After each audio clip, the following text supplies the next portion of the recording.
বিসমিল্লাহ ইন্নাল হামদুলিল্লাহ নাহমাদুহু ওয়া নাস্তাঈনুহু ওয়া নাস্তাগফিরুহ ওয়া নাউযু বিল্লাহি মিন শুরুরি আনফুসিনা ওয়া মিন সাইয়্যাতি আমালিনা মান ইয়াহদিল্লাহু ফালা মুদিল্লা লাহু ওয়া মান ইউদ্লিল ফালা হাদিয়া লাহু ওয়া আশহাদু আল্লা ইলাহা ইল্লাল্লাহু ওয়াহদাহু লা শারীকা লাহু ওয়া আশহাদু আন্না মুহাম্মাদান আবদুহু ওয়া রাসূলুহু আম্মা বাদ ফাইন্না খায়রাল হাদিসি কিতাবুল্লাহ ওয়া খায়রাল হাদী হাদী মুহাম্মাদিন সাল্লাল্লাহু আলাইহি ওয়াসাল্লাম ওয়া শাররাল উমুরি মুহদাসাতুহা ওয়া কুল্লু মুহদাসাতিন বিদআহ ওয়া কুল্লু বিদআতিন দালালাহ ওয়া কুল্লু দালালাতিন ফিন্নার।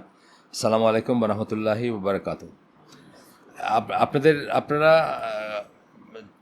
জানেন একদম পুরান যারা তারা ছাড়া হয়তো বাকিরা শোনেন নাই। সেটা হলো যে এই যে যা দিয়ে আমি শুরু করলাম এইটা খুতবাতুল হাজা, এটা কিন্তু ইটসেলফ একটা ডিসকাশনের জিনিস। এটা দিয়ে কিন্তু আমি বাইরের স্কলারদের প্রোগ্রাম করতে শুনছি জাস্ট এইটার উপরে, এটা কেন পড়ি আমরা, এটার ভিতরে কী বলা হয়, বা একদিন আমরা এখানে আলাপ করতে পারি সেটা নিয়ে ইনশাল্লাহ। বা আমাদের বাচ্চাদের যেমন মাঝে মাঝে টাইম টু টাইম বলি, যখন এই স্কুলের ছেলে মেয়েদের নিয়ে বসলে ওদের তো মুখস্থ করাইছি, মানে ওল্ডার যারা তারা সবাই মুখস্থ এটা বাংলা অর্থ সহ, কিন্তু তারপরেও তাদের নিয়ে মাঝে মাঝে মনে করাই দেয় যে এটা এরকম বা এটা এই কথা বলতেছি।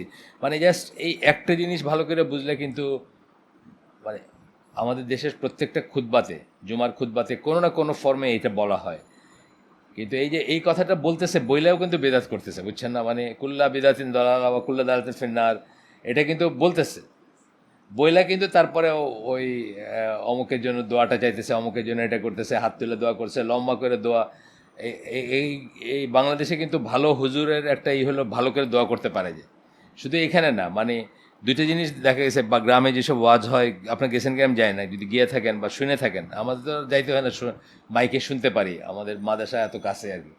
তো দুইটা জিনিস দেখা যায়, যে দোয়া করার স্পেশাল মানুষ থাকে আর ফান্ড উঠানোর স্পেশাল মানুষ থাকে। এটা আগে জানতাম না, এটা খুব রিসেন্ট জ্ঞান আমার, যে কিছু কিছু মানুষ নাকি খুব সুন্দর করে এমনভাবে কথা বলবে আপনার কলিজা লাগবে, এবং আপনি পকেটে যা আসে উজাড় করে দিয়ে যাবেন, অথবা কমিট করবেন যে এটা দিব ওটা দিব। তো এটা নাকি আলাদা মানুষ থাকে যারা ফান্ড রেজার আর কি। ওয়েস্টার্ন ওয়ার্ল্ডেও আছে, কিন্তু ওয়েস্টার্ন ওয়ার্ল্ডে অন্য ফর্মে আছে, আর এই ইসে আমাদের এখানে একটা ফর্মে আছে। তো আমি দেখলাম যে ইভেন আহলে হাদিস ইসে, এই যে কী বলে, বাঁশবাড়িতে একটা প্রোগ্রামে গেলাম, তো ওইখানে দেখলাম একজন মানুষ আসছেন, উনি সৈয়াকিদারি বাট পাগড়ি টাগড়ি পরা। তা আমি খুব মানে পাগড়ি পরা তো কম দেখা যায় ইসের ভিতরে, এই জন্য আমি গতদিন প্রশ্ন করছি জাকারিয়া ভাইয়ের, সে প্রশ্নটা আমার ছিল যে রাসূলুল্লাহ কি পাগড়ি পরতেন নাকি, যদি পরে থাকেন তাহলে আপনারা পরেন না কেন? আপনি দেখেন একটা আপনি ছিলেন নাকি ওই দিন? গতদিন ছিলেন? জাকারিয়া ভাইয়ের প্রোগ্রামে ছিলেন? শেষ পর্যন্ত ছিলেন না। প্রশ্ন উত্তর আমার ছিল এটা, প্রশ্নটা। কারণ এটা আসলে অনেকে রেস করে, যে সত্যি যদি রাসূল সাল্লাল্লাহু আলাইহি ওয়াসাল্লাম পাগড়ি পরে থাকেন, তাইলে আমাদের এখনকার আলেমরা, ইভেন সৌদি আলমরা তো পাগড়ি পরেন না, কেন পরেন না? এটা নিয়ে করছে, যে ইংল্যান্ডে থাকে একজন, আপনার নাম ভুলে গেছি আমি, তবলিগের মুরব্বী, সে খুব জোরে সোরে সৌদি আলমদের এগেনস্টে করছে আর কি, যে পাগড়ি পরে পরে সে যাইতো মসজিদের, কি বলে, মক্কা মদিনার মসজিদ বাইসে, তো তাকে কেউ কোনো পাত্তাই দিত না, মানে পাগড়ির কোনো সম্মানই নেই ওখানে। তারপরে ওদের মতো করে ওই করা, ওই যে ওইটা পড়লো, তারপরে দেখে যে গার্ডটা সালাম টালাম দেয়। তো এটা নিয়ে অনেক বিতর্ক আছে বা আছে। তো যাই হোক, ওইখানে আমি দেখলাম যে পাগড়ি পরা এক হুজুর, খুব আনলাইকলি, ওই দিন ইসের প্রোগ্রাম ছিল, ওনার নাম কি আমানুল্লাহ বিন ইসমাইল, ওনার প্রোগ্রাম ছিল বাঁশবাড়ি সিলেটের একটা আল্লাদিস পকেট, ওইখানে। ওনার না আমার মনে কি, আমি তো কোনোদিন দেখি না, আমি তো সিলেটের প্রোগ্রামগুলোতে যাই সাধারণত। ওই যে না, ওনারা আজকে স্পেশালি আনা হয়েছে ফান্ড রেজিংয়ের ইসের জন্য আর, মানে ওই পর্বটা উনিই করবেন আর। যাই হোক, তা আমরা কোনোদিন এটা পড়বো, খুতবাতুল হাজা, এটা খুব ইম্পর্ট্যান্ট একটা জিনিস। এবং এটা আমি মনে করি যে আপনাদের মতো যারা এখানে আসেন, হয়তো কোনোদিন কলিগদের সাথে কথা বলেন, অথবা কোনো একটা বোর্ড মিটিংয়ে বসেন, এটা আসলে সবাই মুখস্থ থাকা উচিত। এটা দিয়ে মুসলমানদের সমস্ত ভালো কাজ এটা দিয়ে শুরু করা উচিত, এবং এটা অর্থগুলা খেয়াল করা উচিত যে কী বলা হচ্ছে। আসেন, এখানে আমরা আজকের চ্যাপ্টারটা একটু স্লো এবং একটু করে পড়বো, মানে সময় নিয়ে পড়তে হবে। এই চ্যাপ্টারটাই পসিবলি এখানকার সবচেয়ে ইম্পর্ট্যান্ট চ্যাপ্টার এই বইয়ের। সেটা হচ্ছে যে প্রোটেকশন এগেনস্ট হাসাদ, মানে কতগুলো জিনিস। একটা তো আমরা সূরা ফালাক জানি বা আয়াতুল কুরসি জানি, তো এছাড়া আর কীভাবে বা সব এইগুলাকে ট্যাবুলেট করছেন এখানে, যে কীভাবে আমরা হিংসা, বা আমাদেরকে যদি কেউ হিংসা করে অথবা কেউ যদি খারাপ চোখ দেখে, সেটার থেকে আমরা কীভাবে প্রোটেকশন লাভ করতে পারি বা প্রোটেকশন চেষ্টা করতে পারি সেটার তো এখানে 1 2 3 4 করে ট্যাবলেট করছেন, আমরা একটা একটা করে পড়বো এবং সময় দিয়ে পড়বো। 1 নাম্বারটা বলতেছেন যে আল্লাহর প্রোটেকশন চাবো আমরা। তো এটা আমরা জানি, আমরা অলরেডি শিখছি, মানে সূরা ফালাক পড়ার একটা রিজন হচ্ছে এটা, সূরা ফালাককে অনেক সাহাবী, আপনি জানেন, আপনাদের বলছি বোধহয় আগে যে আহ, এটা সম্ভবত শেষের দিকের একটা করা সূরা, মানে বেশ পরের দিকের। এবং কিছু কিছু সাহাবী এমনকি মনে করতেন যে এটা বোধহয় জাস্ট একটা দোয়া, এটা কোরআনের অংশ না, মানে দোয়া হিসাবে এটাকে জানতেন আর কি, বা প্রোটেকশনের দোয়া হিসাবে। এরপরে বলতেছেন যে আল্লাহ hears and responds to the prayers of those who ask for his help, and he knows the dangers confronting his servants. আল্লাহ শোনেন, এটা কিন্তু কোরআনের একটা আয়াতে আসছে না যে তাদেরকে বলো যে আমি কাছে আসি, মানে এটা কিন্তু আকীদার অংশ যে আপনার প্রত্যেকটা দোয়া আল্লাহ শুনতেছেন এবং আপনি আল্লাহর দৃষ্টির সামনে আছেন। নট নেসারলি তার সত্তার আপনার পাশে আছে তা না, কিন্তু তার জ্ঞান, তার দৃষ্টি, তার হিয়ারিং সব আপনাকে ঘিরে আছে, যে এখান থেকে আল্লাহ আপনার সম্বন্ধে সব কিছু জানেন, আপনি যা বলেন সেটা জানেন, যেটা বলেন না সেটা জানেন, সব কিছু। তো এখন এটা হচ্ছে আমাদের আকীদার অংশ। Allah is listening to his servants is evident in the statement. আমরা যে সামি আল্লাহু লিমান হামিদা বলি, এটার মানেই হচ্ছে যে আল্লাহকে যে প্রশংসা করে আল্লাহ সেটা শোনেন, এটার অর্থটা হচ্ছে এটা। সামি আল্লাহ, আল্লাহ শোনেন বা শুনেছেন, মানে এটা তো অ্যাকচুয়ালি পাস্ট টেন্স বা হয়ে গেছে মতো একটা সেন্স আছে। আরবিতে সব সার্টেন জিনিসগুলা যা নিশ্চিত সেটার ব্যাপারে অনেক সময় পাস্ট টেন্সটা ইউজ করা হয়, কিন্তু মিন করা হয় না পাস্ট টেন্স, মিন করা হয় প্রেজেন্ট টেন্স বা একটা জেনারেল কথা মিন করা হয়। অনেক দেখবেন এটার ইউজ আছে। এইটা মানে লিটারেচারে দেখবেন, মানে কোরআনের আয়াতে দেখবেন অনেক ইউজ আছে এটার, এই ফর্মটার আর কি।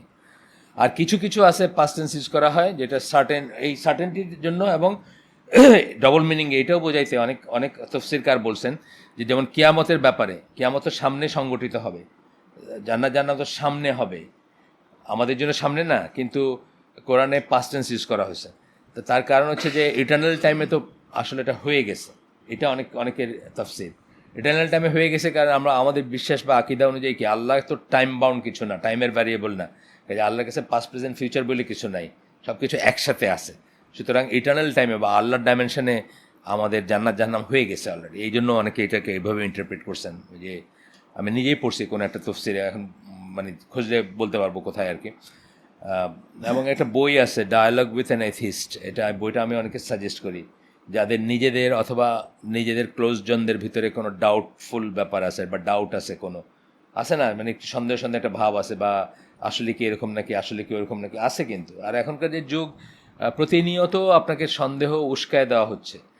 আমাকে গত মার্চ মাসে আমার খুব খুব ক্লোজ একজন মানুষ, খুব পছন্দ করি ওনাকে আমি, উনি আমাকে একটা পাঠাইছেন, ইন্ডিয়ান একটা পেপার, আপনার অনলাইন পেপার আর কি।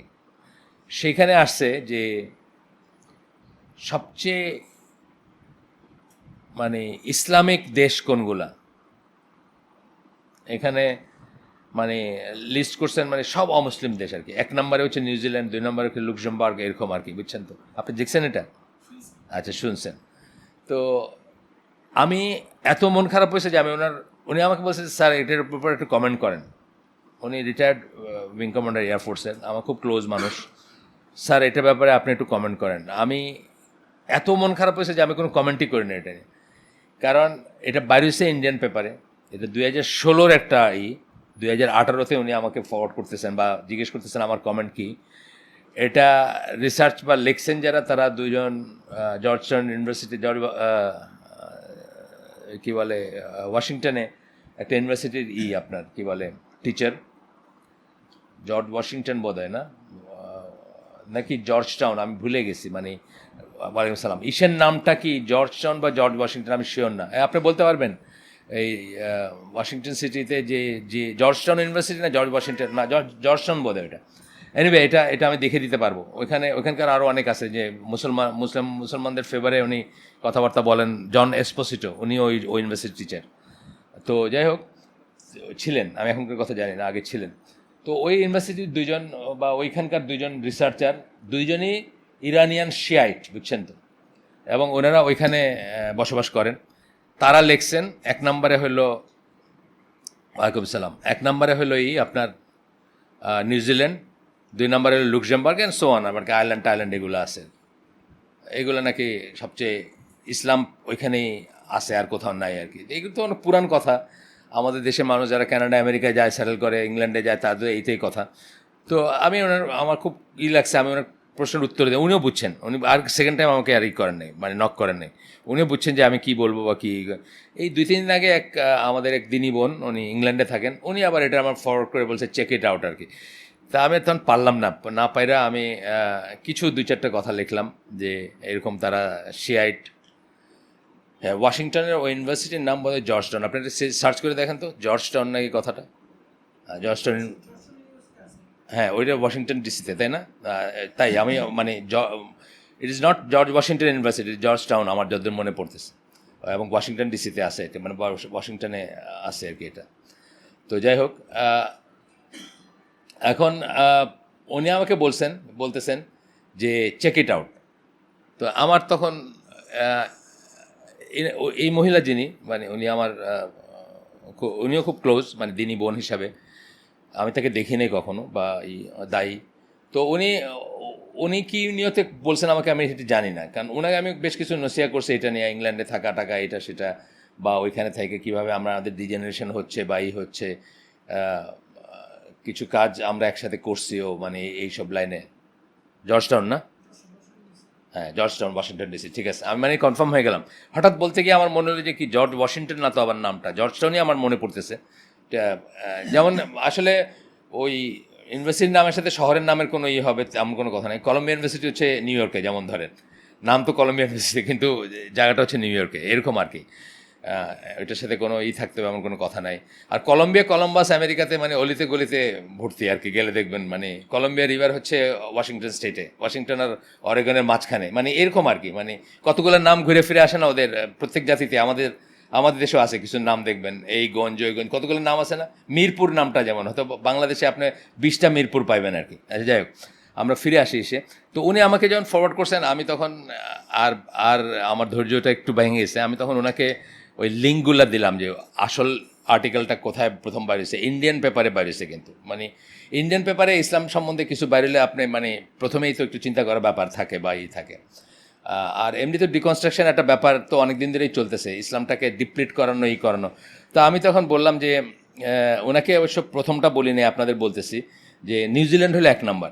নিউজিল্যান্ডে আমি একবারই গেছি, 1990 সালে গেছি, জাহাজে গেছি, 2টা পোর্ট, অকল্যান্ড এবং ওয়েলিংটন, 2টা পোর্টে গেছি। তো অকল্যান্ডে মানে মা মেয়ে 2 বোন এরকম করে এত সংখ্যক মেয়ে জাহাজে আসলো মদ খাইতে এবং আমাদের ক্রুদের সাথে রাত্রে ঘুমাইতে, যে পুলিশ ডাকার উপক্রম আর কি আমাদের, যে কেমনে করে এদেরকে এখান থেকে বাইর করে যায়। মানে আমি 1 নম্বর ইসলামিক কান্ট্রির, মানে ওয়েস্টার্ন ইসলামিক কান্ট্রির ডিসক্রিপশন দিচ্ছি আপনাদের আর কি।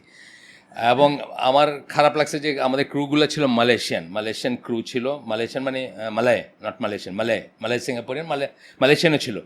এরা কিন্তু মুসলিম, এবং এরা যে নষ্ট হবে এই জিনিসটা কজ ফর কনসার্ন ছিল, বুঝছেন না। জাহাজে ওই তো ফরেন ফ্ল্যাগ জাহাজ, তখনও পর্যন্ত আমাদের জাহাজগুলো ড্রাই হয় না। এরপরে কিন্তু সারা দুনিয়ার সব জাহাজগুলো ড্রাই হয়ে গেছে ফর ডিফারেন্ট রিজন, ইসলামী রিজনে হয় নাই। ওই একজন ভল্টেজ বলে যে জাহাজটা আপনার অয়েল স্পিল করছে, যেটা থেকে বড় একটা এনভায়রনমেন্টাল ডিজাস্টার হয়েছিল, মানে ইতিহাসে সবচেয়ে বড় একটা এনভায়রনমেন্টাল ডিজাস্টার আর কি। তেল বাইর হয়ে গেছিলো অ্যাক্সিডেন্ট করে, ধাক্কা লাগা। সেটার সেকেন্ড অফিসার যে ডিউটিতে ছিল সে under the influence of alcohol ছিল। এটা বাইর হওয়ার পরে সারা দুনিয়ার সব জাহাজ ড্রাই হয়ে গেছে। তখন আমাদের কোম্পানির জাহাজকে মানে ব্যান করে দিছে আর কি, সে মানে কোনো অবস্থাতেই পাওয়া যাবে না। কিন্তু তার আগে পর্যন্ত তো পাওয়া যেত, যে চাইতো সে পাইতো। জাস্ট লাইক আমাদের বিমানের ফ্লাইটেও যদি আপনি যান, আপনি ঢাকা লন্ডন যদি যান, আপনি চাইলে বিয়ার খেতে পারবেন, এরকম ব্যাপার ছিল আর কি। তো যাই হোক, সেটা কথা না, কথা হচ্ছে যে এটা হচ্ছে 1 নম্বর ইসের আর কি, মানে ইসলামিক কান্ট্রিরই। 2 নম্বর ইসলামিক কান্ট্রি যেটা আসছে ওই লিস্টে, লুক্সেমবার্গ। ওইটা নিয়ে লিখছিলেন মুরাদ উইলফ্রেড হফম্যান, 1993 বই বোধ হয়, ইসলাম দ্য অল্টারনেটিভ। ওইটাতে একটা লাইন লিখছেন, আমার মনে আছে, ওই লাইনটা খুঁজে ওইটার হাইলাইট করে ওনাকে ফটো পাঠাই দিছি। ওটাতে বলছেন যে লুক্সেমবার্গ টিভিতে স্ট্রিপটিজ শো হয়, যে ফুল নুড মানুষকে মানে মানুষের প্রোগ্রাম দেখে, আমার ফুল নুড প্রোগ্রাম আর কি, মানুষের হাই উঠে। তো উনি বলতেছিলেন যে সভ্যতা কোথায় যাচ্ছে, যে এইগুলাতে মানুষের কিছু লাগে না এখন আর, মানে নতুন নতুন বিকৃতি দরকার। এটা লুক্সেমবার্গের এক্সাম্পল দিছিলেন আর কি। তো আমি ওনাকে বলছি যে 1 নম্বর মক্কা হলো 2 নম্বর মদিনা, তাহলে এটা তো হলো ওয়েস্টার্ন ইসলামের মদিনা, তো এইটার ডেসক্রিপশন হচ্ছে এরকম। তা আপনি কি চিন্তা করে দেখছেন যে আপনি কি বলতেছেন বা আপনি কি ফরওয়ার্ড করতেছেন বা কি নিয়ে? আমার ধারণা উনি হয়তো সেই জন্য করেন নাই, উনি হয়তো আমাকে এটা কিভাবে ফেস করতে হবে বা এটা একটা দলিল হিসাবে যখন কেউ উপস্থাপন করবে তখন এটাকে কীভাবে অ্যাড্রেস করতে হবে হয়তো সেই জন্যই বলছেন।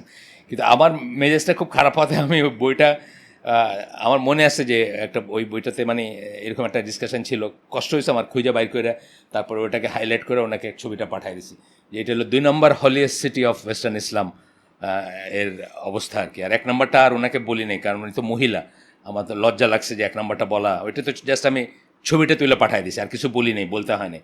আর 1 নম্বরটা আপনাদের বললাম আর কি, নিউজিল্যান্ডের শান্তির দেশ বাই, ইট ইজ ট্রু নিউজিল্যান্ড খুব শান্তির দেশ ইন এ সেন্স যে মানুষজন কম, আপনার সবুজ দেখতে বা এই দেখতে, কিন্তু বাকি জিনিসগুলো তো আমরা চিন্তা করি না। এবং বেলাল ফিলিপসের এটা আপনাকে দিলাম নাকি কয়েকদিন আগে গ্রুপে দিছি কিনা আমি জানি না, বেলাল ফিলিপস যে কানাডা সম্বন্ধে একটা খুতবা দিছে যে কীভাবে গতবার গিয়ে দেখছে যাদেরকে ইসলামী ফ্যামিলি বা মুসলিম, এইবার গিয়ে দেখতেছে তারা আর বিশ্বাস করে না, মানে কীভাবে মুসলিম ইয়ুথ যারা, বিশেষ করে ইয়াং যারা, তারা কীভাবে ইসলাম ছেড়ে চলে যাচ্ছে ওই সিচুয়েশানে থাইকা। এটা আসলে কেন মানে অশিক্ষিতরা বুঝবে কেমনে? আমাদের গ্রামের, সিলেটের নোয়াখালীর গ্রামের মানুষ ইংল্যান্ড, আমেরিকায়, সুইজারল্যান্ড, ইটালি যাচ্ছে, তাদের বোঝার কথা না, কিন্তু শিক্ষিতরা তো অন্তত বোঝা উচিত যে হোয়াট মানে কী হচ্ছে বা কী হতে যাচ্ছে, কীভাবে জিনিসগুলো হইতেছে, এটা তাদের বোঝা উচিত। মানে এই জিনিসগুলো তো তাদের কাছে অ্যাভেলেবল, তারা জানে যে এটা কী বা কোন দিকে যাচ্ছে এগুলা। যাই হোক, এটা এটা হয়তো বহু বৎসরের পুরানো একটা কথা যে ওই সব দেশে ইসলাম আরও ভালো পালন করা যায়, সেটাই আর কি আস্তে আস্তে আরও বেশি করে আসতেছে আমাদের ভিতরে আর কি। তো যাই হোক, আমরা পড়ি। এরপরে বলতেছেন, অ্যান্ড স্টেটমেন্ট অফ ইব্রাহিম আলাইহিস সালামের একটা দোয়ার একটা অংশ তুলে দিছেন, জাস্ট একটা আয়াতের একটা অংশ, as far as I know, but অ্যারাবিকটা দেন নাই, শুধু ইংলিশটাই দিছেন। Verily my lord is the hearer of all prayers, সকল দোয়ার শুনেন, আমার রব আমার সকল দোয়া শোনেন। আচ্ছা, তখন বলতেছেন যে এই যে শোনা, তার জ্ঞান এবং আল্লাহ যে ইবাদতকারী, যে তার যে প্রয়োজনগুলোকে বোঝেন, শোনেন, দেখেন, এই সমস্ত ইগুলা ভিতরে রাখাটা খুব দরকার যে কোনো প্রোটেকশনের বেলায় বা যে কোনো প্রোটেকশনের বেলায়। আসল কথাটা কি, মানে দেখবে যে একই জিনিসে একজনের কাজ হচ্ছে আরেকজনের কাজ হয় না কেন? খালিদ বিন ওয়ালিদ নাকি বিসমিল্লাহ বলে বিষ খেয়ে ফেলছিলেন, কিন্তু আপনারা মোহাম্মদ ইউসুফের লেকচার শুনছেন যে আপনারা ট্রাই করেন না। তার কারণ কি? তার কারণ তার যে ট্রাস্টটা ছিল আল্লাহ, ওটা আপনার নাই। আপনার হাফওয়ে থ্রু মনে হইতে পারে মরবো না তো, বুঝছেন তো? আপনার যদি হাফওয়ে থ্রু মনে হয় মরবো না তো, আপনার তো আর ওই ইমান নাই বা ওই ট্রাস্ট নাই যেই ট্রাস্টের ইসে হামজা ইউসুফের লেকচার শুনছে, এবং এটা দলিল, এটা এই যে তা না, মানে গপ্প যে তা না, কিন্তু ওই তো আপনার নাই, ওই ট্রাস্টটা আপনার নাই। বা আমাদের মানে আল্লাহ সাল্লাম এবং তার ফ্যামিলির মানুষজন অনেক সময় ওষুধ খাইতেন না, তার ফ্যামিলির মানুষজন ওষুধ একদম টোটালি পরিহার করতেন। ওষুধে মানুষকে ভালো করে না, এটি তো আমাদের বিশ্বাসের অংশ যে ওষুধ মানুষকে ভালো করে না, কিন্তু আসবাব হিসাবে বা কজ অ্যান্ড এফেক্ট বা হিসাবে কী বলবো, কার্যকারণ হিসাবে তো আমরা ওষুধ খাই, আমাদের জন্য ঠিকই আছে। কারণ আমাদের ওইটা চেষ্টা করা উচিত না যেটা আমরা নিতে পারবো না, এটা বলাও হয় না আমাদেরকে করতে, আমাদেরকে এটাই করতে বলা হয়েছে। কিন্তু বলতেছে যে একই ব্যাপারে এক একজনের উপর এক এক রকম এফেক্ট হবে না। আপনার যদি আল্লাহই সন্দেহ থাকে, অথবা আল্লাহর কিতাবের সন্দেহ থাকে, অথবা আল্লাহর ক্ষমতায় সন্দেহ থাকে, অথবা আল্লাহর কি বলে সিফাতগুলোতে সন্দেহ থাকে, তো আপনার উপর আপনার দোয়ার কাজ হবে কীভাবে বলেন? তো এটাই বলতেছেন যে, so if the believer seeks Allah's aid against an enemy, he or he should know Allah sees the believer's enemy and is fully aware of the evil and their plans. যদি আপনি আল্লাহর প্রোটেকশন চান, তখন আপনার ভিতরে এই বিশ্বাসটা দৃঢ় থাকতে হবে, বা আপনার জানতে হবে যে আল্লাহ আপনার শত্রুকেও দেখতেছেন, এবং আপনার শত্রুর কি অনিষ্ট আছে এবং কি প্ল্যান সেগুলো আল্লাহ জানেন, ঠিক না? এইভাবেই করতে হবে জিনিসটা, তাই না? মানে উনি আপনার যেরকম রব, আপনার এনিমি বা যে ক্ষতি করবে তারও রব, আপনাকে যেমন সৃষ্টি করছেন তাকে সৃষ্টি করছেন, আপনাকে যে পাওয়ার দিছেন টু প্রোটেক্ট ইউর সেলফ বা দিবেন, তাকে আপনাকে হার্ম করার পাওয়ারটা দিছেন। আপনি যেমন একটা থ্রেট অ্যান্টিসিপেট করে আল্লাহর কাছে এখন দোয়া চাচ্ছেন, আল্লাহ সেই থ্রেটটা কি সেটাও ফুললি জানেন, তাই না? এই জিনিসগুলো আমরা কিন্তু এভাবে কোনো চিন্তা করি না। এটা মানে এটা রিয়েলাইজ করে যখন আল্লাহর কাছে আপনি চাবেন বা এই করবেন, ওটার ইফেক্টটা অন্যরকম হবে, এটা বলতেছেন আর কি। Allah has notified his servants in need that he hears their plans and he knows the plots of their enemy. অনেকখানে দেখবেন কোরআনে যে আল্লাহ তাদের প্লটগুলো জানেন, আল্লাহ তারা প্লট করে এবং আল্লাহ প্লট করেন। আল্লাহ রসুলকে অনেক জায়গায় জানাই দিয়েছেন যে তারা কি করবে, কি করতে যাচ্ছে। ধরেন মানে আইদার কোরআনের আয়াতে অথবা ওয়াহির মাধ্যমে। যেমন ধরেন যেদিন ওই যে এটা কারা ছিল, বানু নাদির বোধহয় না, পাথর দিয়ে মাইরে ফেলতে চাইছিল রাসূলুল্লাহকে। বানু নাদির, নট বানু কুরাইজা, বানু নাদির ছিল এটা। হ্যাঁ, বানু নাজির পাথর দিয়েই করলো, এরপর তার তো এক্সপেল করলো, তাদেরকে বের করে দিল না এসে থেকে। এই দিন যেমন হঠাৎ করে উনি এটা হাঁটা দিয়েছেন, ওরা এক্সপেক্ট করে না এই জিনিসটা, হঠাৎ করে উনি এটা বলছে চলে গেছেন, মানে as if he remembered something, যে বাসায় ফালায় আসছে এরকম ব্যাপার আর। এই যে জিনিসগুলো আল্লাহ তো প্লটগুলো জানেন, এবং আল্লাহ যখন প্রোটেক্ট করতে চাইবেন কেউ, এটাই হচ্ছে আলটিমেট অফ তাওহীদ, ভিতরে রাখা যে আল্লাহ যদি আমাকে প্রোটেক্ট করেন দুনিয়া কেউ আমাকে করতে পারবে না, আল্লাহ যদি আমাকে এটা একটা কিছু হইতে দেন সেটা থেকে কেউ বাঁচাইতে পারবে না, ইত্যাদি আর কি। তো যাই হোক, reflect on the wisdom of the Quran, এখানে একটা আয়াত কোট করবেন, তারপরে সেটার জন্য বলতেছেন যে এটা নিয়ে চিন্তা করেন, look at how the words are articulate, আল্লাহ কীভাবে কথাগুলো বলেন। অ্যাকচুয়ালি এই যে যেখানে সিফাতগুলো বলা হয়েছে, প্রত্যেকটা সিফাত, এই যে আল্লাহ ধরেন আল্লাহু আলা কুল্লি শাইইন কাদির, অথবা গফুরুর রহিম, আজিজুল গফুর, মানে ডিফারেন্ট কম্বিনেশনে বলা হয়েছে। এই গণ্ডগোল লাগে, হাফিজ সাহেবদের গণ্ডগোল লাগে, যেটা ডিফারেন্ট কম্বিনেশনে বলা হয়েছে। যারা ল্যাঙ্গুয়েজ জানে, আপনি জাস্ট একটা রিপ্লেস করে আয়াতটা দেন, তারা কিন্তু পট করে বলবে, মানে অ্যারাব যারা বিশেষ করে, তারা পট করে বলবে এটা কোরআনের আয়াত না। এরকম একটা লেকচার শুনলাম সেদিন, যে জাস্ট একটা কি জানি উল্টায় দিয়েছে, কথাটা একটু অন্যরকম করে বলছে, না এটা কোরআনের আয়াত না। আপনার কাছে শুনলে একই মনে হবে হয়তো, মানে এত প্রিসাইজলি এগুলোকে ব্যবহার করছেন আল্লাহ, বা ইউজ করছেন। যারা এগুলো রিসার্চ করে, উলমুল কোরআনের রিসার্চ করে, তারা বোঝে এটা। তারা বলতেছেন যে কীভাবে বলছেন, all hearing, all knowing, fixed as such, so that we seek protection against evil from the one. মানে এই কথাগুলোকে এমনভাবে আল্লাহ ব্যবহার করছেন, এবং এমনভাবে এমন জায়গায় ব্যবহার করছেন যেখান থেকে আমরা এই কথা মনে রেখে যেন তার প্রোটেকশনটা চাই। এখানে একটা আয়াত কোট করবেন, সূরা গাফির 56 নম্বর আয়াত, বলতেছেন যে যারা আল্লাহর আয়াত নিয়ে ঝগড়া করে, ডিসপিউট করে, প্রশ্ন করে, without any authority having come to them, there is nothing else in their breast except pride. যারা আজকেও আসে না, এই আয়াতটা তো ঠিক মনে হইতেছে না, বা এই কথাটা তো ঠিক মনে হইতেছে না, বা এটা কেমনে হয়, আজকেও আসে, তখনও ছিল। তখনকার কাফেররা করছে, আজকের অ্যাগনোস্টিক বলেন, এথিস্টরাও বলতেছে যে এটা ঠিক না, এটা ঠিক না, এটা এরকম কেন, ওটা এরকম কেন বলতেছে। ইভেনচুয়ালি ধরেন জামাল জারাবোজর, এটা আমি পাঠাইলাম নাকি আপনাদের গ্রুপে, আমি যাই না, এটা গ্রুপে পাঠাই না। এটা হচ্ছে যে উনি ওই অনেক পুরানো একটা লেকচার, তো যে আমি যে বলছি যে ইংল্যান্ডের ওই যে একটা ইংলিশ স্পিকিং ইসের জন্য আমি মেটেরিয়াল জোগাড় করি, বা ওদের সাথে কথা বলি একটু, মানে ওদের জন্য কথা বলি আর কি, জাস্ট ইংলিশ ল্যাঙ্গুয়েজে, অল্প ছোটো ছোটো আমার গরিব ইংলিশ ল্যাঙ্গুয়েজে যেটা কুলায় আর কি। তো ওইখানে আমি ওনার লেকচারটা দিলাম, মানে উনি কোরআন নিয়ে বলতেছে যে মানে কোরআন যদি কোনো, উনি কনভার্ট হওয়ার পরের কথা আর কি, যে one of the first things যেটা উনি যেখান থেকে উনি আর কি ইসের দিকে আসছেন, সেটা যে কোরআন পড়তে গিয়ে ওনার মনে হয়েছে যে এটা অ্যামেজিং, এবং এটা কোনো মানুষের হইতে পারে না। তো তখন বলতেছিল, একটা জায়গায় বলতেছিল যে জাস্ট একটা ফ্যাক্টর বলতেছিল যে খ্রিশ্চানরা বলে যে আল্লাহ রাসূল সাল্লাল্লাহু আলাইহি ওয়াসাল্লাম বাইবেল থেকে কোরআন চুরি করছেন।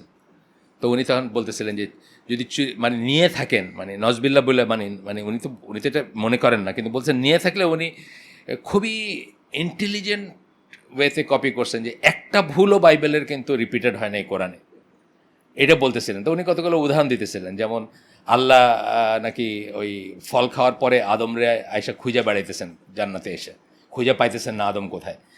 এই যে কথাটা, এই কথাটা কোরআনে আসে নাই। যদিও ফল খাওয়ার ঘটনা আসছে, যদিও আসছে, কিন্তু এইটা আসে নাই, বিকজ এইটা বানানো গপ্প। এইভাবে উনি আরও অনেকগুলো বলতেছেন আর কি, যে মানে এটা এরকম, এটা এরকম, এটা এরকম বানানো গপ্পগুলো বলতেছেন, যে গপ্পগুলো বাদ দিয়া, এটা আহমেদ দিদারও বলছেন, আহমেদ দিদার তার যে ট্র্যাপগুলোতে বাইবেল লেখকরা পড়ছে, ওই ট্র্যাপগুলোতে কোরআন পড়ে নাই, বা ওই ট্র্যাপগুলো কোরআনের নাই। ওই সমস্ত ভুলগুলোকে ফিল্টার করে, তাহলে তো বলতে হবে ওনার মানে মানে কয়েকটা লাইফের মানে খালি বাইবেলই পড়ার জন্য কয়েকটা লাইফের দরকার, বুঝছেন না? এখনও যদি আপনাকে আমি বলি যে আপনার এই এজ থেকে শুরু করেন যে আপনার মৃত্যু পর্যন্ত বাইবেল পড়া খালি শর্ট আউট করবেন যে কোনগুলো ঠিক আর কোনগুলো ঠিক না, আপনার জীবন চলে যাবে না ওটাতে। যদি আপনি জানতে আপনাকে কোথা থেকে শুরু করতে হবে, আপনার বাইবেলের হিস্ট্রি থেকে শুরু করতে হবে, বাইবেল কোথেকে আসছে, কে লেখছে, কবে কম্পাইল হয়েছে, কোন ল্যাঙ্গুয়েজে অরিজিনাল ছিল, বুঝছেন না? আরামাইক কিসে ছিল, বা আগেরটা হিব্রু ছিল, ওইগুলো হারাই গেছে, কোথার থেকে শুরু করবেন আপনার কোনো শেষ নেই। সেখানে আল্লাহ রাসূল সাল্লাল্লাহু আলাইহি ওয়াসাল্লাম যদি কপি করে থাকেন তখন বলছেন খুব ইন্টেলিজেন্ট কপিং, কারণ কোনো আসে নাই যে ভুলগুলো সেগুলো আসে নাই, মানে ওয়ান অফ দ্য পয়েন্টস বলছেন আর কি। আচ্ছা, এটা আমরা গ্রুপে দিব না, এটা গ্রুপে আরেকবার দিব, হয়তো ভুলে গেছেন, দেখছেন হয়তো অনেকেই, খুব সুন্দর ওনার এই 50 মিনিটের মতো জাস্ট, খুবই সুন্দর একটাই। তো তখন বলতেছেন যে যারা ডিসপিউট করে আল্লাহর আয়াত নিয়ে তারা কিসের আউট অফ প্রাইড করে। আমাদের দেশে কিন্তু যারা ডিসপিউট করে প্রাইড থেকে করে, তারা একবার কিন্তু ভালো করে দেখে না যে এইটা কোথায় আছে। তারা যদি একবার মানে ওয়ান অফ দ্য মানে কোরআন চ্যালেঞ্জ করছে, এবং আমি তো আপনাদেরকে বলছি যে আমার দিনী ভাই আছেন যিনি একদম পার নাস্তিক ছিলেন, কমিউনিস্ট ছিলেন, ইসের আপনার জাহাঙ্গীরনগর ইউনিভার্সিটির টিচার ছিলেন, এখন ঢাকা ইউনিভার্সিটির টিচার, পলিটিক্যাল সায়েন্সের প্রফেসর। তো উনি তো কাফের ছিলেন, মুশরিক ছিলেন, মানে নাস্তিক ছিলেন, মুশরিক না, নাস্তিক ছিলেন, উনি নিজে বলছেন আমাকে। এবং কোরআনের ভুল ডিসক্রিপেন্সি এবং ভুল অসঙ্গতি ধরতে গিয়ে উনি কোরআন পড়তে শুরু করছেন, and then he became a preacher, বুঝছেন না? এটা একটা চ্যালেঞ্জ কিন্তু আপনার হইতেই পারেন। গ্যারি মিলার, তারপরে আরও এরকম অনেক মানুষ আছে যারা, গ্যারি মিলার নাম শুনছেন বোধহয় না, ম্যাথমেটিশিয়ান ছিলেন। তো এরকম আরও মানুষ আছে যারা কিন্তু কোরআনের দেখে কিন্তু হয়েছে, আপনার কি বলে, ওয়াহি দেখে, কোরআনের দেখে, আয়াত দেখে মুসলমান হয়েছে। কিন্তু সেটা যে যখন দেখছে যে সেখানে যা আছে তার ভিতরে কোনো ডিসক্রিপেন্সি নাই বা কোনো নাই। তো যাই হোক, এখন আপনার তখন বলতেছেন they will never have it, so seek refuge in Allah. আচ্ছা, তাহলে বলতেছে যে আল্লাহর কাছে করতে চেয়েছেন। এরপরের কথাটা হচ্ছে সবচেয়ে ইম্পর্টেন্ট, যেই জন্য এই আয়াতটা কোট করছেন, verily it is he who is the all hearer and all seer. সব জানেন এবং সব শোনেন এবং সব দেখেন। আচ্ছা, এরপরে বলতেছেন যে evil mentioned in this verse is carried out by agents of shaitan that we can see. এই ইসের যে মানে যাদের কথা বলা হয়েছে তারা এজেন্টস অফ শয়তান, মানে মানুষ, তো তাদের কথা বলা হয়েছে। আচ্ছা, এরপরে বলতেছেন যে the all knowing, the one who hears everything, the command is to seek refuge with the one who sees everything. মানে যিনি সব শোনেন এবং যিনি সব দেখেন তার কাছে আল্লাহ বলতেছেন করতে। তার মানে যখন আপনি যখন আল্লাহর কাছে প্রোটেকশন চাবেন, এই কথাটা মনে রাখবেন যে আল্লাহ সব শোনেন এবং আল্লাহ সব দেখেন, আপনাকে যে ক্ষতি করতে চাচ্ছে তারও। সেই কথা মনে রেখে আপনাকে প্রোটেকশন চাইতে বলা হয়েছে। এরপরে বলতেছেন যে আল্লাহকে ভয় করা সেকেন্ড পয়েন্ট। কি করে আপনি খারাপ জিনিস থেকে বেঁচে থাকবেন, হিংসুকের হিংসা, ইভিল্লাই, বদনজর যার আছে তার বদনজর থেকে কি করে বেঁচে থাকবেন ইত্যাদি বলতে গিয়ে বলতেছেন সেকেন্ড, আল্লাহকে ভয় করবেন, আল্লাহর কমান্ডগুলাই করবেন এবং তার প্রভিশনগুলো। আমি বলছি আগেও একদিন আপনাদেরকে যে আপনি তো বললেন আমাকে, একজনের কথা লিখলেন না যে এত হাদিস, এত ইসের কি দরকার, এত ফতোয়া, এত হাদিস, এত পড়াশোনার কি দরকার, সিম্পল হইতে পারতো না ইসলামটা আরও, মানে এত কঠিন কেন, মানে বুঝছেন তো?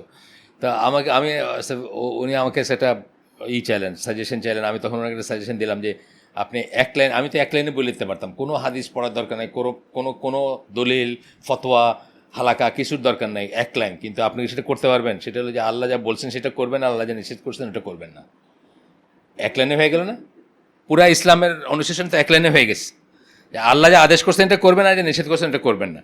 কিন্তু এরপরে প্রশ্ন আসবে যে কী আদেশ করছেন আর কী নিষেধ করছেন, এইখানে তো সমস্যা হয়ে গেল। আপনি এটা জানেন না এবং জানার জন্য আপনার কোথায় যেতে হবে? কোরআন হাদিসের কাছে যাইতে হবে, নাহলে হালাকায় বসতে হবে, নাহলে ফতোয়া জানতে হবে।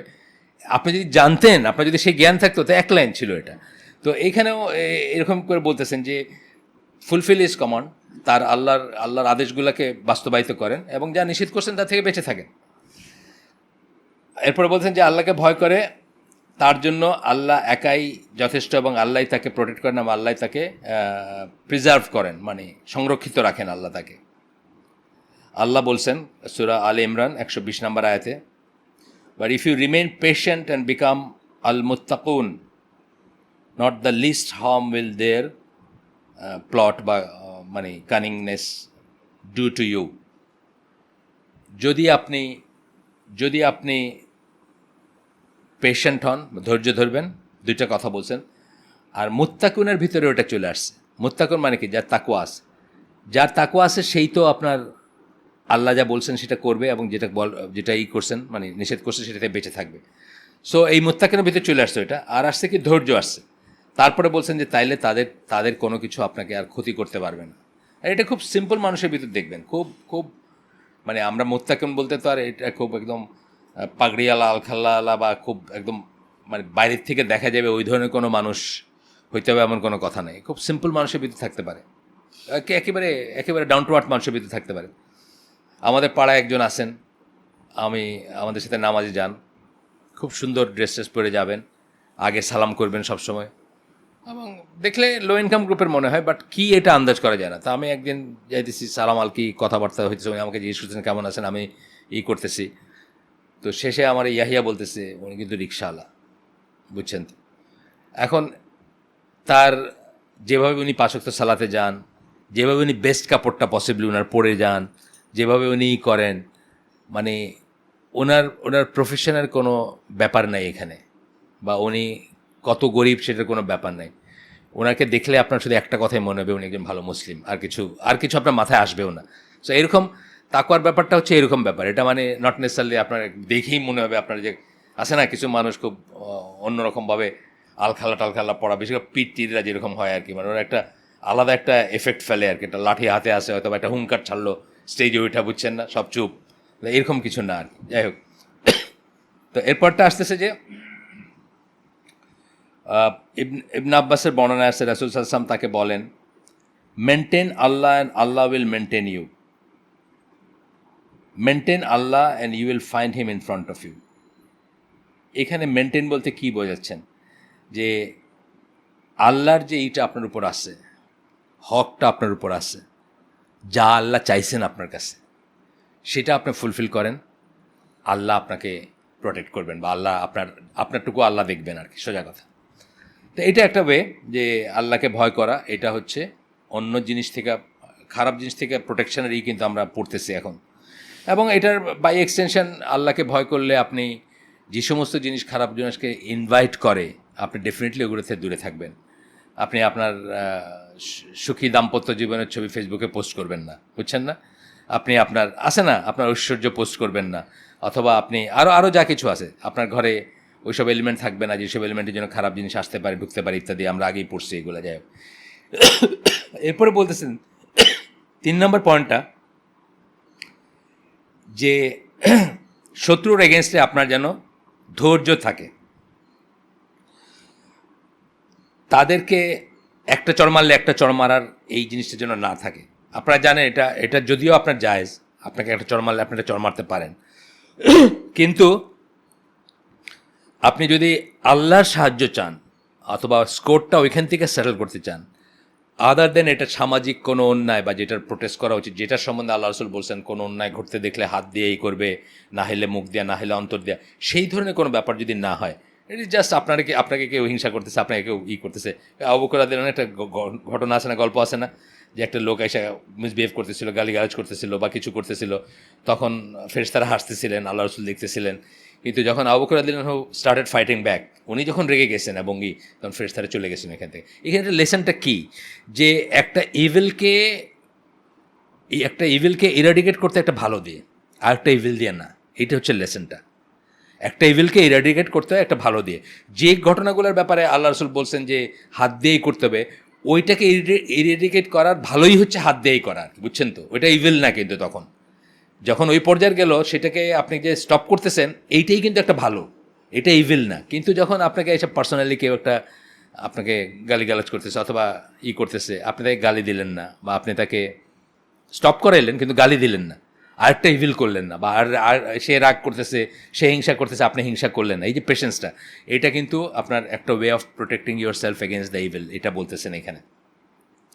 Have patience against an enemy, prefer not to fight them, and don't worry yourself about the injury they might inflict. ধৈর্য ধারণ করেন, তার সাথে ঝগড়া করেন না, এবং সে আপনার কি ক্ষতি করবে এটা নিয়ে চিন্তিত হয়েন না, অর্থাৎ সে আপনারে হিংসা কইরা বা এই কইরা কী ক্ষতি করবে এটা নিয়ে হয় না। There is no defence against an envious person or a hostile enemy like patience, মানে ওয়ালাইকুম সালাম, ধৈর্যের চেয়ে বড় আর কোনো ডিফেন্স হয় না একটা একটা হিংসুক লোকের এগেনস্টে, অথবা এই ধরনের যারা অ্যাটিচিউড যাদের তাদের এগেনস্টে।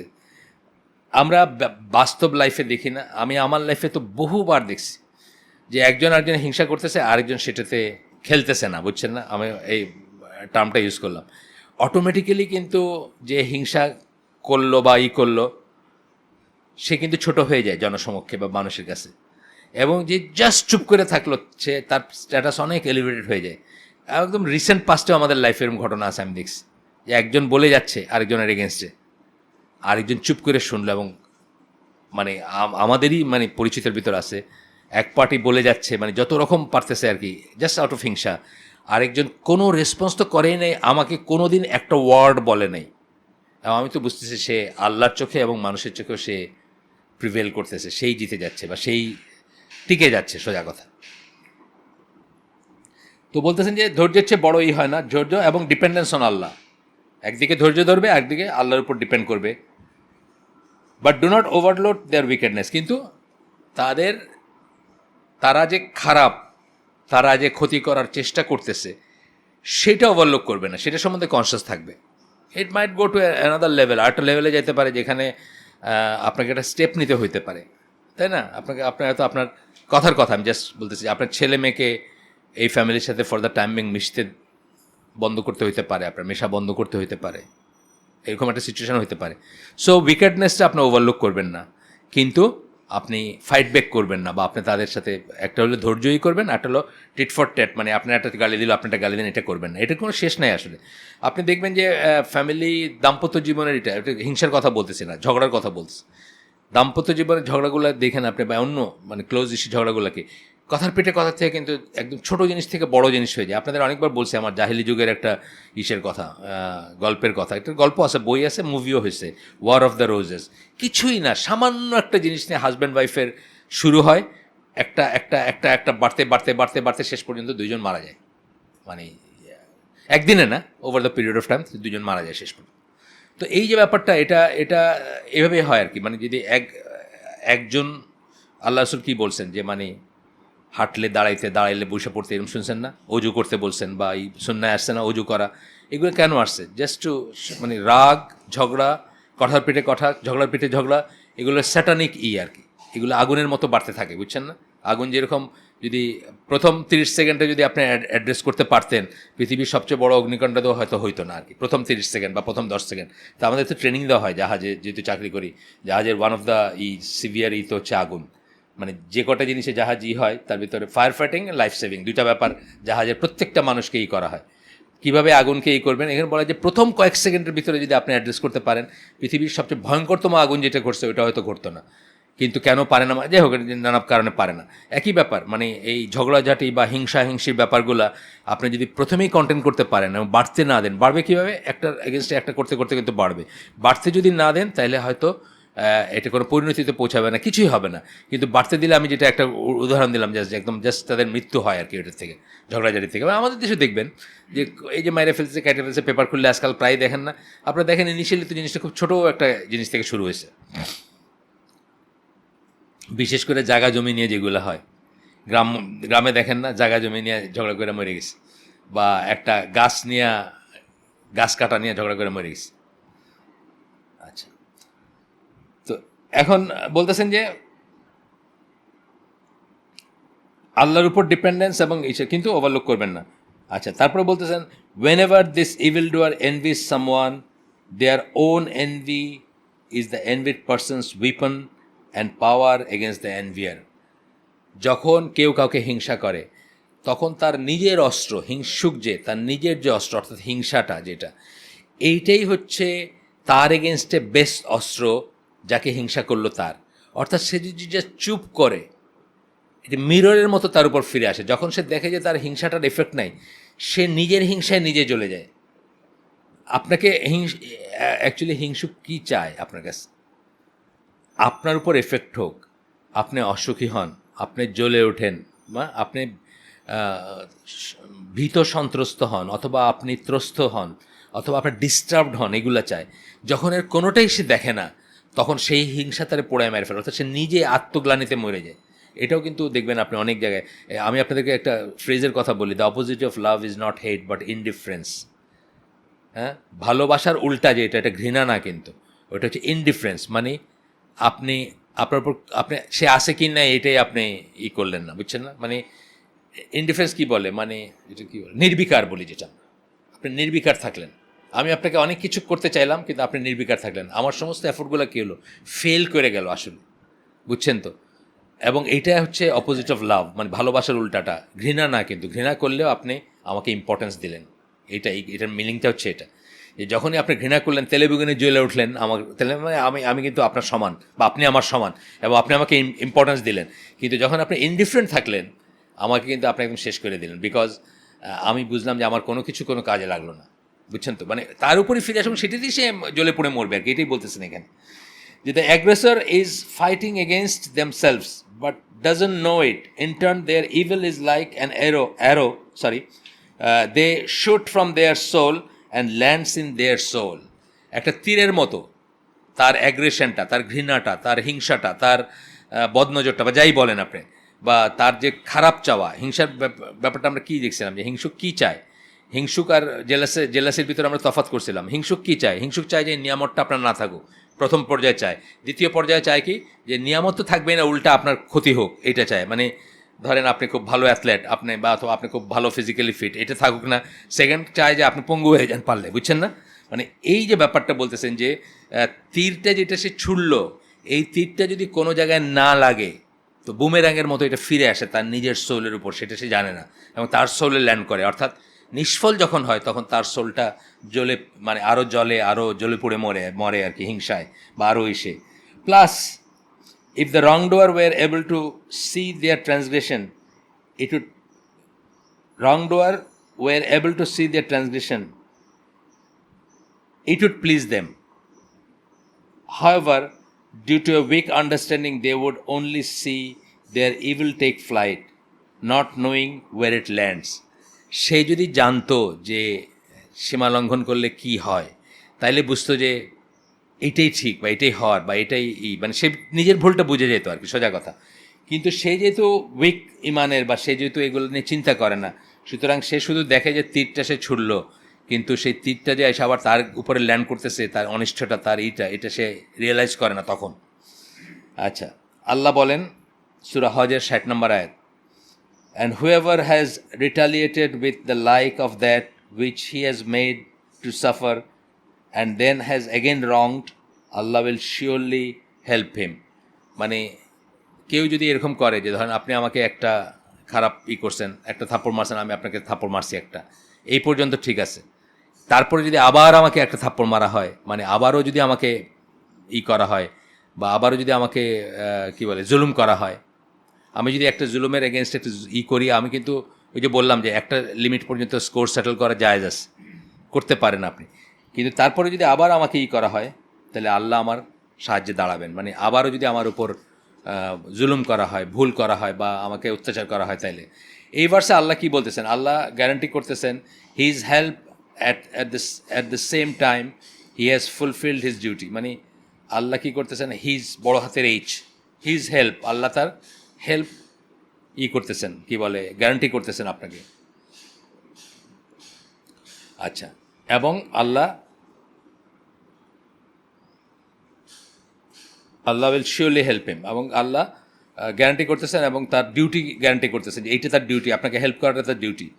হু ইজ বিং আনফেয়ারলি, মানে who is being treated unfairly but remains patient.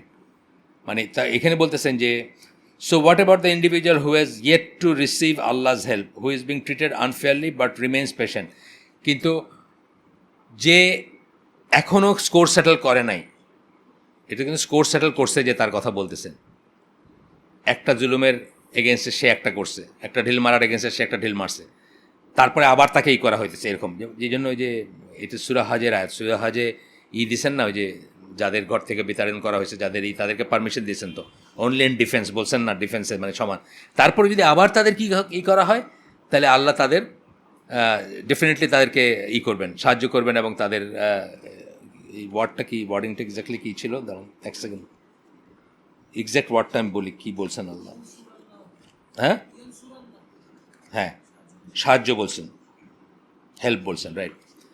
আচ্ছা, কিন্তু যে স্কোরটা সেটেল করে নাই, যে এখনও আল্লাহর হেল্প পায় নাই, অথবা যে নিজেই আগে বেড়াই করে যায় নাই, তার প্রাপ্যটা কি? তার প্রাপ্যটা আর অনেক বেশি, এটাই বলতেছেন ওনারা, যে যারা ইয়েট টু রিসিভ, এটা বলতেছেন, বাট রিমেন্স পেশেন্ট, কিন্তু ধৈর্যই করছে, তার ট্রিটেড আনফেয়ারলি, যাকে মানে যাকে কি বলবো, জুলুম করা হয়েছে বা ইনজাস্টিস করা হয়েছে, অবিচার করা হয়েছে, এবং তার ব্যাপারটা কি? And remember that there is no sin that hastens the punishment for the perpetrator quicker than oppression. জুলুমের চেয়ে বড় আর কোনো পাপ নাই যেটা যে করতেছে তার উপরে এফেক্টটা কুইকলি আসে, মানে এর চেয়ে কুইকলি আর কিছুর আসে না, এটা বলতে চাচ্ছেন আর কি কথাটা, মানে যে জুলুমকারীর উপর বা জুলুমের এইটা গুনাহ যেটা, ওইটার জন্য যে করতেছে তার উপর যত তাড়াতাড়ি শাস্তি নেমে আসে, আর কোনো গুনার জন্য এত তাড়াতাড়ি নেমে আসে না, এটা বলতেছেন আর কি এখানে। তো আচ্ছা, দুইটা জিনিস বলতেছেন, একটা হচ্ছে জুলুম, আরটা হচ্ছে রক্ত সম্পর্ক যারা ছিন্ন করে, আত্মীয়তা সম্পর্ক যারা ছিন্ন করে, এই দুইটা সিন বা এই দুইটা গুনার জন্য, এটা যদিও বাড়তি এখানে পাও না আমাদের, এটাও খুব ইম্পর্টেন্ট জিনিস। কিন্তু আজকাল কত মানুষ আমরা দেখতেছি, এই যে 2 দিন আগে ওই বইটা কিনে নিয়ে গেছে, মা মা মা এবং বাবা, একটা বই বেরিয়েছে না, ওইটা কিনে নিয়ে গেছে আমার ওয়াইফ, তখন বলতেছিল যে আসলে অনেক দাড়িওয়ালা, টুপিওয়ালা অথবা হিজাবওয়ালা, নেকাওয়ালা অনেক ফ্যামিলি আমরা চিনি, জানি, বা অনেক যারা ইসলাম প্রিচ করে, তাদের কিন্তু একটা গ্রে এরিয়া হচ্ছে এটা তারা হয়তো বাইরে বেশি দাওয়াত দিতে গিয়া বা ইসলামের কথা বলতে গিয়ে তো মনেও থাকে না, কিন্তু অনেকের কিন্তু সমস্ত আমল এখানে নষ্ট হয়ে যাবে।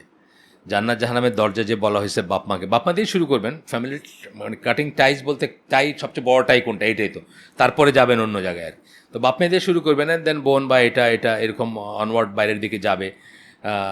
মেইনলি বলা হয়েছে এই টাই, মানে সিভিয়ারিং ব্লাড রিলেশন বলতে আসলে কী বোঝানো হবে, যারা আপনার মাহরাম, সেটা কিন্তু হচ্ছে মেইন সার্কেলটা হচ্ছে সেটা, অ্যান্ড দেন তারপরে বাইরের দিকেও যাবে, জেনারেল লেভেল নেভার পর্যন্ত যাবে, সেটা অন্য জিনিস। কিন্তু এই দুইটার কথা বলতেছেন যে এই দুইটার এত তাড়াতাড়ি আসে যে আর কিছুর এরকম আসে না পানিশমেন্ট, আর কোনো গুনার পানিশমেন্ট এভাবে আসে না। আচ্ছা, the Sunnah of Allah has been mentioned earlier that if a mountain were to oppress another mountain, the oppressor would be flattened.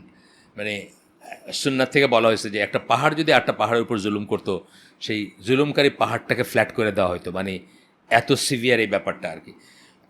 তারপর একটা কথা আছে, আমি বলি যে আমরা অনেক সময় চিন্তা করি যে আমাদের তো সারা মুসলিম ওয়ার্ল্ডে তো জালিম শাসক সব বসায় দেওয়া হয়েছে, সারা মুসলিম ওয়ার্ল্ডে না। তো আপনি যেদিকেই তাকান, সাদ্দাম হোসেন থেকে শুরু, আরও আগের থেকে যান, ইরানের শাহ যান বা আরও আগে যান, সব প্রায় দেখবেন আপনি, এই গাদ্দাফি যান, আরও পিছনে যান, আপনার নাসির যান, আমরা তো ডেসপোটই দেখি, খুব কম দেখবেন আপনি, মানে অন্তত মডার্ন মানে নেশন স্টেট যেগুলো আমরা বলি, আগের দিনে আপনি হয়তো একজন নাসির উদ্দিন পাবেন, বা একজন পাবেন, কি বলে, ওমর বিন আব্দুল আজিজ পাবেন, বা মানে বিচ্ছিন্নভাবে আপনি তুর্কিশদের ভিতরে পাবেন যে খুব জেনারেস ছিল, বা খুব গ্রেট ছিল, বা খুব ছিলেন, প্রজাদের প্রতি খুব দয়ালু ছিলেন, বা খুব ছিলেন, ইন্ডিয়াতেও পাবেন বা এলসওয়্যার পাবেন। কিন্তু জেনারেল স্টোরিটা তো আসলে অন্যরকমই, বা এখনকার বিশেষ করে নেশন স্টেট হওয়ার পরে, নেশন স্টেট হওয়ার এইটাই তো ফাউল বা অ্যান্টি ইসলামিক, নেশন স্টেট যে ধ্যান ধারণা থেকে হয়েছে, সুতরাং এখানে এটাকে প্রোটেক্ট করতে, এটাকে করতে অন্যরকমই থাকবে। আর আমরা তো ওই যে যাযাবর বলে একজন বাংলা সাহিত্যিক ছিলেন, উনি বলছিলেন যে দৃষ্টিপাতে না, এটা বোধহয় আর লঘুকরণ, একটা 2টা বই আছে ওনার, আমি 2টা বই পড়ছিলাম, দৃষ্টিপাতে একটা, লঘুকরণ একটা, তো একটাতে সম্ভবত লঘুকরণে বলছিলেন যে আমরা না ঘাটকা না ঘাটকা আর কি, মানে সোফা ছাড়ছি, কী বলে, ফরাস ছাড়ছি, মানে নিচে যে বসতাম কার্পেট ফরাস পাটি, কিন্তু সোফায় বসতে শিখি নাই, সোফায় বসে আবার পাটা তুলে দিয়ে সোফার উপরে, বুঝছেন না, যারা সোফায় বসে তারা তো ঠ্যাং তুলে না সোফায়, আমরা আবার সোফায় বসে দেখি এরকম করে ঠ্যাংটা তুলে দিই। তো এইটা বলতেছেন যে না ঘরকা না ঘাটকা, নেশন স্টেট বানাই থেকে আমরা যেটা হচ্ছে না ঘরকা না ঘাটকা, আমরা কি করব? আমরা কি ডেমোক্রেসিরে গড মানবো না আল্লাহরে গড মানবো? আমরা কি এই নর্মস দিয়ে বিচার করবো না ওই নর্মস দিয়ে বিচার করবো? প্রতিনিয়ত একটা কনফ্লিক্ট আছে, কিন্তু ওইটাও কিন্তু আবার জোরে করে বলতে পারে না। যেমন মানে বাংলাদেশে চিন্তা করেন, মানে নাই কইরাও ফ্যামিলি বিবাহ এগুলো কিন্তু ইসলামিক দেওয়া হয়, তাই না? মানে এমনকি ওই উত্তরাধিকারী যেটা আর কি, এটা এগুলো ইসলামিক দেওয়া হয়। এবং এমনকি সিলেটের আপনাকে বলছি আমি যে হিন্দুরা সিলেটের অপ্ট করছে ইসলামিক উত্তরাধিকার আইনে তাদের উত্তরাধিকার হবে, এটা অপ্ট করছিল ওই সময় আর কি, সিলেটের হিন্দুরা আর কি, সবাই না। তো যাই হোক, আপনার যেটা বলতেছি যে একটা জগাখিচুড়ি সিস্টেম আর কি, কোনটা না ঘাটকা না ঘাটকা, এরকম একটা সিস্টেম। এরকম সিস্টেমের কথাটা আলাদা, এরকম সিস্টেমের ব্যাপারগুলো একটু অন্যভাবে বলতে হবে। কিন্তু এছাড়া এইরকম সিস্টেম দেখা, এবং আমরাও সেই মানুষ না যাদের একজোড়া হাত উঠলে জালিম শাসকের গদি ধসে পড়বে, আমরা সেই মানুষ না। একদিন আগে এখানে বলছি আমি, কেন না, কারণ একটা হাদিস আছে যে এমন কোনো সময় আসবে না যখন মানুষ ওজনে কম দিতে থাকবে এবং আল্লাহ তার উপর অত্যাচারী শাসক বসায় দিবেন না। তা আল্লাহ যদি অত্যাচারী শাসক বসায় দেন, সে তো আর ওই জালেম না যার পতন আপনি দোয়া করে ঘটাইতে পারবেন। এটা তো আল্লাহ আপনাকে শায়েস্তা করার জন্য বসায় দিচ্ছেন অলরেডি। আপনার শাস্তিতে আপনাকে যখন জিরোতে না নিয়ে আসবে, মাইনাস থেকে, ততদিন আপনার দোয়ায় কোনো কাজ হবে না। তো ওজনে কম দিবে মানুষ এবং তার উপর অত্যাচারী শাসক বসাবে। আপনি দেখেন, এই যে বললাম যে এই যারা রিসার্চ করে বাইর করছে যে ইসলামের দেশ, ইসলামের ভ্যালুজের দেশ হলো নিউজিল্যান্ড আর লুক্সেমবার্গ, তারা আসলে এই ফ্যাক্টরগুলোই আনছে যে এইসব দেশের মানুষগুলো ওজনে কম দেয় না, ট্রুলি দেয় না, আপনি গেলে দেখবেন দেয় না। কিন্তু খালি ওজনে কম দেওয়া তো আর ইসলাম না। পৃথিবীর একদম আইডিয়াল সমস্ত ইসলামিক ভ্যালু আপনি এস্টাবলিশ করে ফেললেন, সব ওজনে কম দেয় না, মিথ্যা বলে না, কারো দিকে কেউ তাকায় না, সব ধরেন একেবারে মানে 99.99% শরিয়ার সব কিছু আপনি ইমপ্লিমেন্ট করে ফেলেন একটা দেশে। একটা স্বপ্নের রাজ্য ধরেন, বসন্তের দেশ, যেটা ইসের মতে কি বলে, কাক বাবা মায়ের গল্পে যেটা বসন্তের দেশ আছে, সব এস্টাবলিশ করছেন, খালি একটা করতে পারেন নাই, তাওহীদ করতে পারেন নাই, বা সেটা বা সে আল্লাহ মানে না। আপনার এগুলোর কোনো মিনিং আছে? তো এই রিসার্চ ওয়ার্ক যারা করছে তারা তো আপনাকে ডিকনস্ট্রাক্ট করছে, আপনাকে মানে লুর বলে না একটা কথা, ভুল পথে নিয়ে যাওয়ার জন্য করছে, বুঝছেন না? আপনাকে ধ্বংস, আপনার জেনারেশনকে ধ্বংস করার জন্য করছে। যারা গেছে বাইরে দেখেন, হিসাব নিয়ে দেখেন, খোঁজ নিয়ে দেখেন, আত্মীয় স্বজনকে খোঁজ নিয়ে দেখেন, বন্ধু বান্ধবের খোঁজ নিয়ে দেখেন, যারা বাইরে গেছে তাদের কত পার্সেন্ট কোথায় গেছে, কী পরিণতিতে আসছে। আপনাদের তো এখনও যাওয়ার সময় হয়নি, যারা ওল্ড জেনারেশনে গেছে, এক জেনারেশন আগের গেছে, আপনাদের বাবাদের জেনারেশনে গেছে, তাদের ছেলেমেয়েরা এখন কী করতেছে খোঁজ নিয়ে দেখেন, জানবেন আপনারা কী করতেছে। আচ্ছা, তো আমরা যেটা বলতেছিলাম যে এই জন্য অপ্রেসারের এগেনস্টে দোয়া আমাদের কাজে লাগে না, বিকজ আমরা ওজনে কম দিয়েই চলেছি এখন, সমস্ত মুসলিম দেশগুলোতে এখনও কম দিয়েই চলেছি। এবং যে পাপটা আপনি করলে আল্লাহ আপনাকে ধরবেন, অন্য করলে তো ধরবেন না, অন্যের পাপ ধরার তো দরকার নাই আল্লাহ। অন্যর হিসাব তো আর, আপনাকে যদি আপনার পাপ বা আপনার সিনের জন্য আল্লাহ যদি ট্রায়ালে ফেলেন বা একটা কিছু সাবধান করেন বা একটা কিছু দিয়ে আপনাকে ইসলামমুখী করেন, অন্তর্মুখী করেন, ঘরমুখী করেন, তাহলে বুঝতে হবে এটা একটা ব্লেসিং। আল্লাহ চান না যে আপনি চির জাহান্নামী হন বা জাহান্নামের আগুনে জ্বলেন। তাদেরকে তো আল্লাহ ছেড়েই দিয়েছেন, আর তো বলছেনই যে তাদেরকে মানে এই দুনিয়াতে যত কিছু প্লেজার যা কিছু তা সব তাদেরকে গ্র্যান্ড করা হবে, আখেরাতে তাদের জন্য কোনো পোর্শন থাকবে না। এবং সোনা দিয়ে মুড়ে দিবেন, মানে মুড়ে দিতেন, এরকম বলছেন, এরকম কথা আসছে যে সোনা দিয়ে মুড়ে দিতেন। কিন্তু অনেক উইক ইমানদারের ইমানের হবে এই জন্য করেন। কিন্তু এইগুলো তো আমাদের উইক ইমানেরই চিহ্ন। আমরা এইগুলো দেখে আমরা হাউতাস করতে শুরু করছি। নিউজিল্যান্ড গেলে হয়তো বেটার ইসলাম পালন করতে হতো, লাইফও বেটার হতো, ইসলামও বেটার হতো, বুঝছেন না? সবই বেটার হতো, এরকম মনে হইতেছে। তো যাই হোক, এর পরের ইসে যাই আমরা ওজনে কম দেওয়াটা কমায় দিব সব দিকে, যে যেখানে আসে, যে যাকে যেটা কমিট করতেছে। এবং আমি তো বলি যে এইটাও যে আপনি আমাকে মানে ধরেন চাকরি বাকরি তো আসেই, চাকরি বাকরি ছাড়াও আপনি আমাকে বলছেন যে 7 দিনে পয়সাটা ফেরত দিবেন, আমার কাছে নিছেন, আপনি 8 দিনে দিলেন, এটাও ওজনে কম দেওয়া। কিন্তু ওই 8th ডেতে আমার হয়তো পয়সাটা খুব দরকার ছিল, আমিও তো আরেকজনকে কমিট করে রাখছি যে আমার এই দিনী ভাই বলছে 7 দিনে পয়সাটা ফেরত দিবে, ডেফিনেটলি দিবে। আমি 8th ডেতে আরেকজনকে বলে রাখছি, এবং সে একদিকে হয়তো কিছু একটা প্ল্যানও করে রাখছে। আপনি ওজনে কম দিলেন না, আমার থেকে আমারই নিলেন। কিন্তু একদম ছোটোর থেকে ছোটো বড় থেকে আমাদের বাচ্চাগুলো, আমাদের এই সন্তান যারা আমাদের পড়াশোনা করতেছে, ক্লাস 5-এর এখন এই পরীক্ষা হইতেছে, কী বলে ওইটা, এই মডেল টেস্ট হইতেছে, গভর্নমেন্টের প্রশ্নে হইতেছে। তো কালকে আমি ওদের ইসে গেলাম, বললাম যে দেখেন আপনারা ফেল করেন, বা আমার মেসেজটা এটা যে আপনারা ফেল করেন, আমার কোনো আপত্তি নেই, কিন্তু কেউ এক শব্দ জিজ্ঞেস করবেন না বা কাউকে বলবেন না, বা চিটিং যেটাকে বলে আমরা সবসময় বলছি, এখনও বলি যে এইটা যে কীভাবে ওজনে কম দেওয়া বা কীভাবে মানে ওজনে কম তো একবার দিলেন, আর এইটা যে ঘটনাটা ঘটে এটা কিন্তু সারা জীবনের জন্য আপনি কিন্তু পারপিচুয়াল মানে অন্যের হকটা হরণ করতেছেন। জাস্ট ধরেন যে মানে 40 জন নিবে একটা চাকরিতে, আপনি 41তম হয়েছিলেন, আপনি নকল করছেন দেখে আপনি 40তম হয়েছেন, আর 40তম যে সে 41তম হয়ে গেছে। বিসিএস পরীক্ষায় ধরেন, সারা জীবনের জন্য আপনি তার হকটা মারলেন না। যতদিন সে বেঁচে থাকবে, আপনি যতদিনই চাকরি করবেন না, যতদিন সে এই চাকরি না পায় রাস্তায় রাস্তায় ঘুরবে, আপনি তার হকটা মারছেন না পারপিচুয়ালি। কিন্তু ওজনে কম দেওয়া ভাই, আমি কিন্তু এগুলোকেও ইনক্লুড করি, এগুলোকেও ইনক্লুড করি যে এইগুলোও আপনি যেটা ওজন মানে কি একটা ব্যালেন্স, জাস্টিস, আপনি কিন্তু আনজাস্ট একটা কাজ করছেন। এই ধরনের যত জিনিস আছে, আপনি যে কমিটমেন্ট করছেন সেটা করেন নাই, যা বলবেন বলে বলছেন সেটা বলেন নাই, যা করবেন বলে করছেন সেটা কঠিন। কিন্তু এভাবে চিন্তা করলে কিন্তু আপনি কোনো জবের কোনো স্যাটিসফ্যাকশন আপনার থাকার কথা না। আপনার প্রত্যেকটা জব চিন্তা করা উচিত। আমি এরকম মানুষ চিনি যে মানে এই টাইমে ফোন করলে কথা বলে না, অফিস টাইমে ফোন করলে কথা বলে না, এরকম মানুষ আমি চিনি। বলবো যে না, এখন তো আমার আমার আমি I am paid for this 5 minutes অথবা দিস 2 মিনিটস, এই 2 মিনিটের জন্য আমি পেড, কথা বলবো না এখন, এরকম মানুষ চিনি আমি। তো এইভাবে চিন্তা করা উচিত। আর আসেন এর পরের পয়েন্টটাতে যাই। কটা বাচ্চা অনেক। আপনার কেউ যদি দূরের মসজিদে যান চলে যেতে পারেন, আমি আর 5 মিনিট পরে বা আর 12টার দিকে শেষ করি নাকি। চাঁদ মসজিদে যান কারা? চাঁদ মসজিদে কি এখান থেকে পাওয়া যায়? কয়টায় ওনাদের শুরু হয়? কটায়? সোয়া 12টা পাবেন, 15 মিনিট লাগবে না চাঁদ মসজিদ যেতে। তবে নবীনগর যদি কেউ যাইতে চান তারা চলে যান। আসলে নবীনগর, যদিও নবীনগর যেতে খুতবা দেরিতে শুরু হয়, 12:30টার আগে কোনো দিনই শুরু হয় না। তারপরেও যদি কেউ যাইতে চান, আজকে কে জানেন নাকি নবীনগরে? জানেন রফিউল সাহ মাদানী, উনি তো কালকে আসবেন এখানে ইনশাল্লাহ। আমাদের তো চেঞ্জ হয়েছে, আপনার সাইফুল্লাহ ভাই ওনার একটা চোখের আছে, ইঞ্জেকশন বা চোখের একটা কোনো টেস্ট ফেস্ট আছে। চোখটা খুব খারাপ, তো উনি ইঞ্জেকশন নিচ্ছেন চোখে, একটা কি জানি খুব এক্সপেন্সিভ এবং খুব ক্রিটিক্যাল ইঞ্জেকশন। তো ওই ডাক্তার বোধহয় কালকে তাকে বলছে করতে, মানে থাকতে, ইঞ্জেকশন দেওয়ার পরবর্তী এটা দেখবে বোধহয় বা কিছু, বা আরও ইঞ্জেকশন দিতে পারে আলটিমেটলি, লেজার না কি বলে ওইসব হয়তো করবে আর কি। যাই হোক, আমরা আসি একটু dependence of Allah in the face of the uncontainable hurt, hostility and oppression levied by an enemy. Dependence on Allah in the strongest defense is the strongest defense a servant has.